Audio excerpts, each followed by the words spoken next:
Hello everyone, good morning to all of you and welcome to online study point. दोस्तों, आज है 26 अप्रैल और आज की इस वीडियो में हम 26 अप्रैल से रिलेटेड करंट अफेयर के सभी इंपॉर्टेंट क्वेश्चन को कवर करने वाले हैं। और देखिए, जो भी स्टूडेंट एसएससी एग्ज़ाम के लिए प्रिपरेशन करते हैं उनके लिए सबसे इम्पॉर्टेंट होता है इस मूवमेंट की टेस्ट सीरीज़ को रिलीजियसली फॉलो करना। जैसे कि एग्ज़ाम बैक टू बैक आने ही वाले हैं, टेक्स्ट बुक जिनकी टेस्ट सीरीज़ 1 करोड़ से ज़्यादा स्टूडेंट ने अभी तक अटेम्प्ट कर लिया है, इनके पास में आप लोगों को एसएससी सीजीएल के लिए 282 मॉक टेस्ट, एसएससी सीपीओ के लिए 125 मॉक टेस्ट, इसके अलावा एसएससी स्टेनोग्राफर के लिए 61 मॉक टेस्ट, और इसके अलावा आईबीएसयू जो कि आईबी का एग्ज़ाम है इसके लिए आप लोगों को 76 मॉक मिल सकेंगे। और इसके अलावा आरआरबी, एनटीपीसी और ग्रुप डी के लिए भी कुछ 330 मॉक आप लोगों को मिल सकेंगे। और अभी टेक्स्ट बुक का एनिवर्सरी ऑफ़र भी चल रहा है जहां 299 में आप लोगों को टेक्स्ट बुक पास मिलेगा, जिसमें 200 प्लस एग्ज़ाम्स के लिए 12,000 से अधिक मॉक मिल सकेंगे। तो बस आपको स्टडी 10 कूपन लगाना है और इससे आप लोगों को एक्स्ट्रा 30 रुपये डिस्काउंट मिल सकेगा। लिंक डिस्क्रिप्शन बॉक्स में दी हुई है। तो चलिए स्टार्ट करते हैं हमारा पहला क्वेश्चन। हाल ही में इजराइल ने किस देश के साथ सबसे बड़े रक्षा खरीद समझौते पर हस्ताक्षर किए हैं?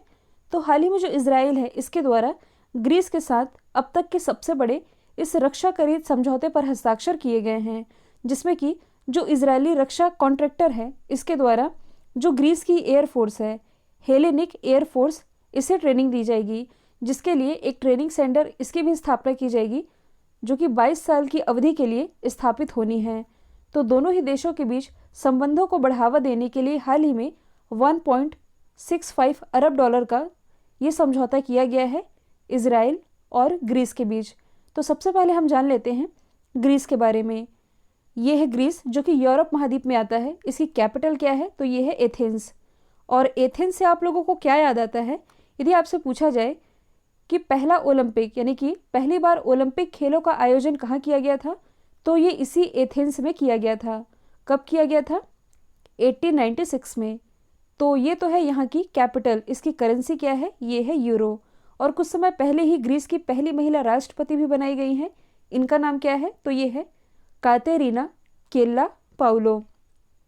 आसपास की यदि आप लोकेशन देखेंगे तो यहाँ से आप 2 सी के नाम याद रख सकते हैं। हालांकि और भी कुछ फैक्ट आप रिलेट कर सकते हैं जो कि मैंने आप लोगों को कई बार बताए हैं। ग्रीस के इधर देखिए, पहली बात तो ये कि इसकी जो सीमा है ये मेडिटेरियन सी से लग रही है, लेकिन इस मेडिटेरियन सी यानी कि भूमध्य सागर के अंदर भी बहुत सारे सागर हैं जिनके नाम हम याद कर लेते हैं, कुछ ही याद करेंगे। जैसे कि ग्रीस के इधर यदि आप देखेंगे तो यहाँ कौन सा सागर है? यहाँ है आयोनियन सी, आयोनियन सी। और यहाँ स्थित है ग्रीस के इधर में ये है एजियन सी, आयोनियन सी, एजियन सी। और ये है ब्लैक सी। ब्लैक सी के बीच में कुछ यहाँ मैंने आप लोगों को लोकेशन बताई थी मरमरा सी की। और इसी ब्लैक सी और मरमरा सी के बीच में एक स्ट्रेट, इसका नाम क्या है? Bosporus straight. ये आप लोगों ने याद किया था। अब हम जान लेते हैं इजराइल के बारे में। इजराइल जो कि मिडिल ईस्ट एशिया में आता है। तो इजराइल ये एकदम छोटी सी कंट्री है। इजराइल की कैपिटल है यरूशलेम। इसकी करेंसी तो ये है इजरायली न्यू शेकल। प्रेसिडेंट है रूवेन रिवलिन। प्राइम मिनिस्टर है बेंजामिन नेतन्याहू। इजराइल देखिए, इसकी भी जो सीमा है ये मेडिटेरियन सी से लग रही है। और यदि आप करंट से रिलेट करेंगे तो हाल ही में कोरोना का जो दूसरा स्ट्रेन रहा है, कोरोना के दूसरे स्ट्रेन से मुक्त होने वाला ये विश्व का पहला देश बन गया है।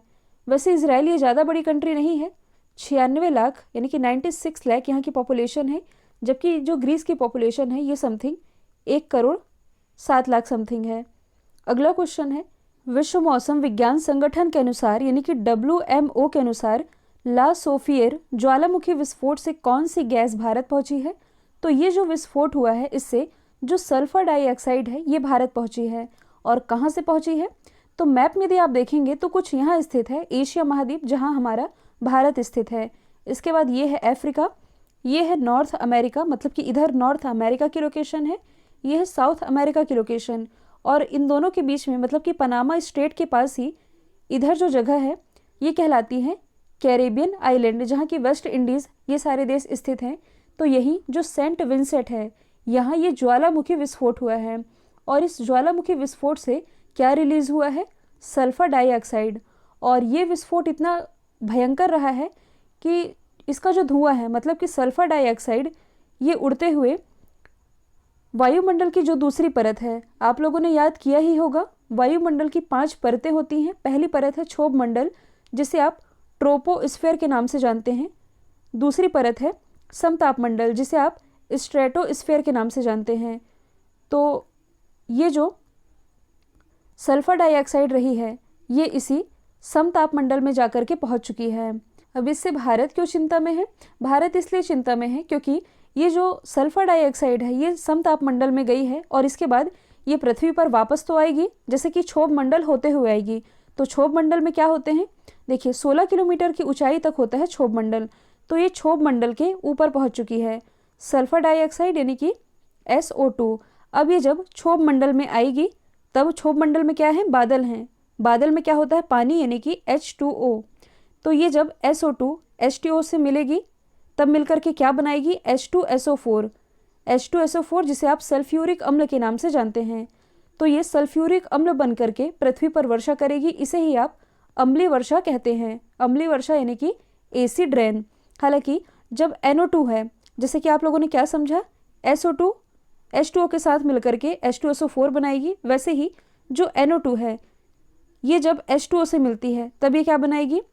ये बनाएगी HNO3 यानी कि नाइट्रिक एसिड।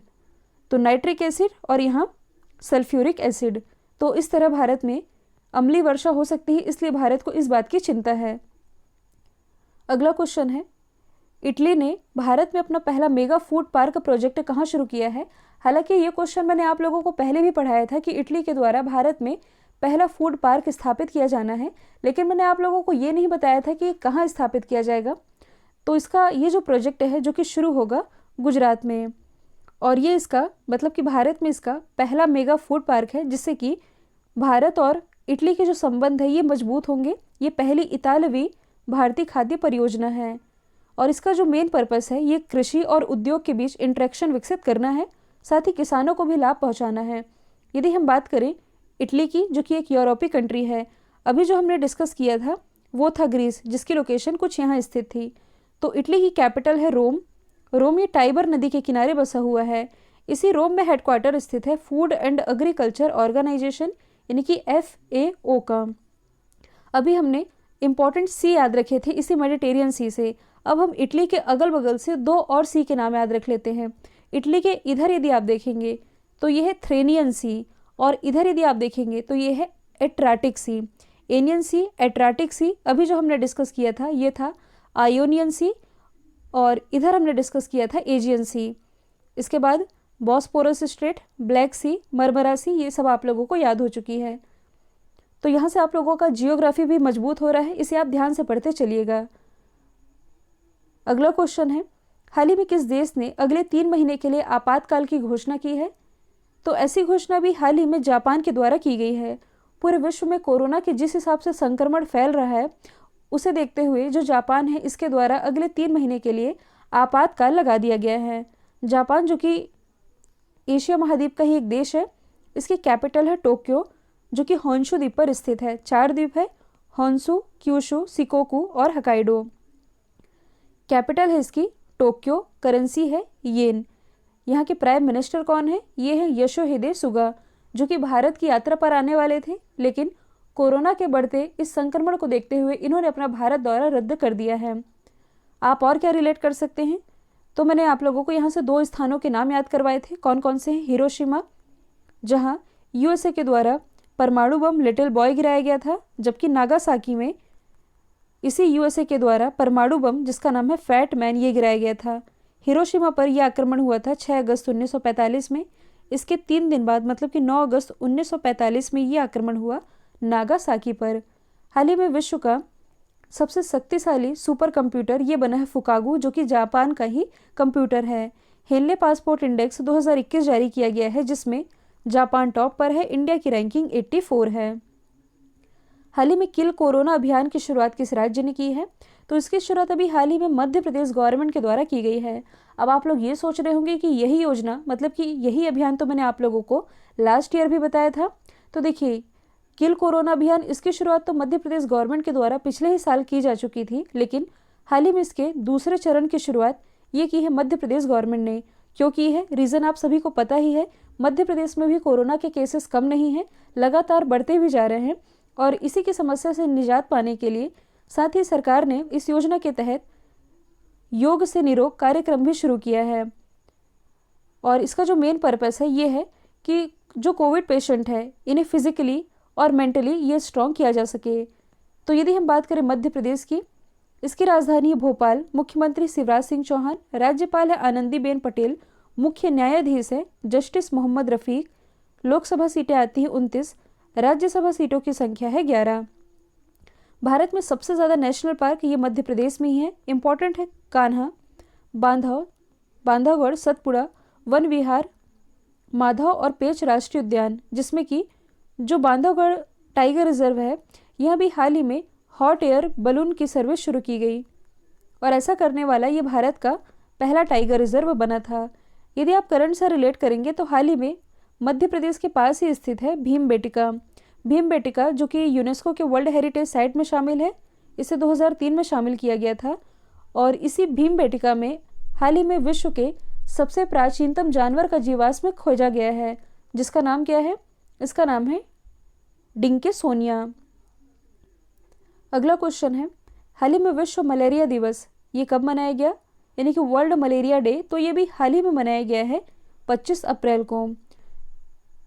तो विश्व स्वास्थ्य संगठन यानी कि वर्ल्ड हेल्थ ऑर्गेनाइजेशन और अदर इंटरनेशनल ऑर्गेनाइजेशन के द्वारा 25 अप्रैल को ये दिवस मनाया जाता है।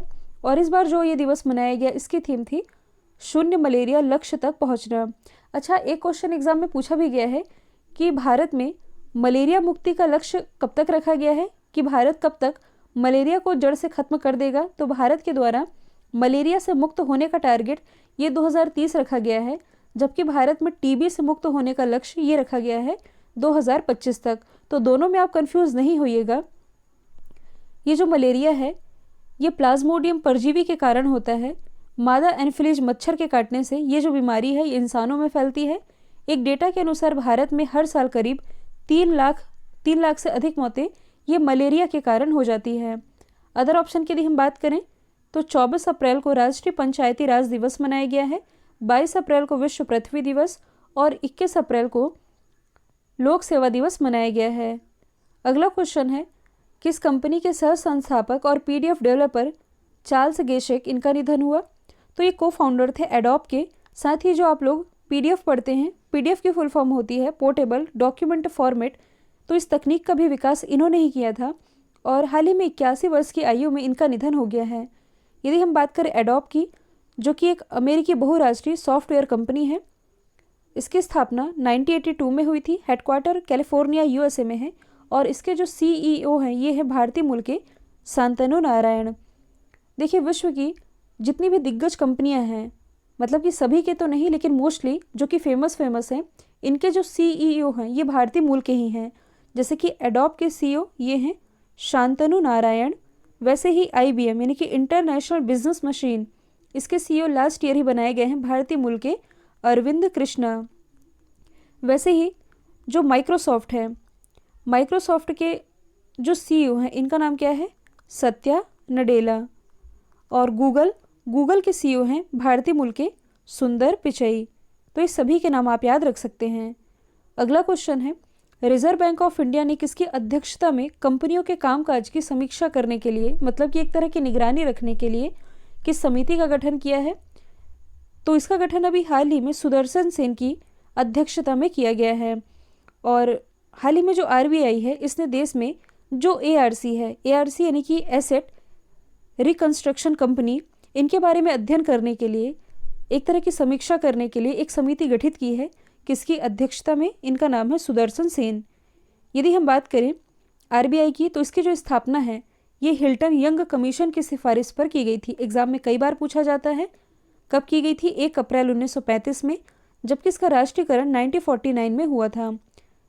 इसके जो पहले अध्यक्ष थे ये थे ऑसबॉर्न स्मिथ, जबकि पहले भारतीय गवर्नर ये थे CD देशमुख। यदि आप करंट से रिलेट करेंगे तो ट्विटर पर 1 मिलियन फॉलोअर वाले, मतलब कि 1 मिलियन फॉलोअर वाला ये पहला बैंक बना।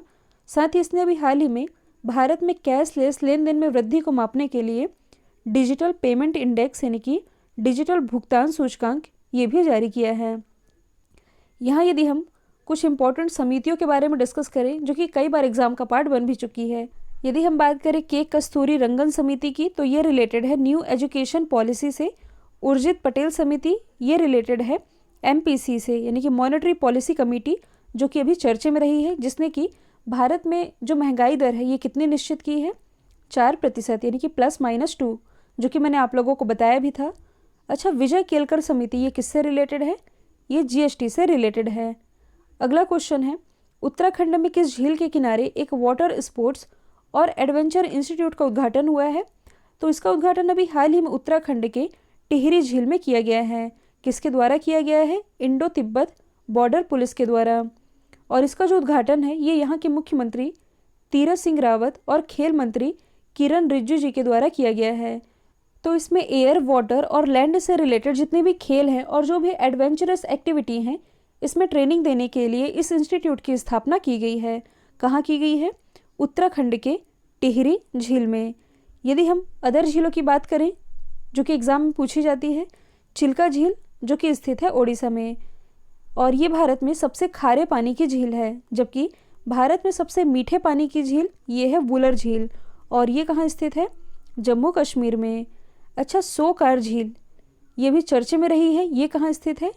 तो ये स्थित है लद्दाख में। ये चर्चे में क्यों आई?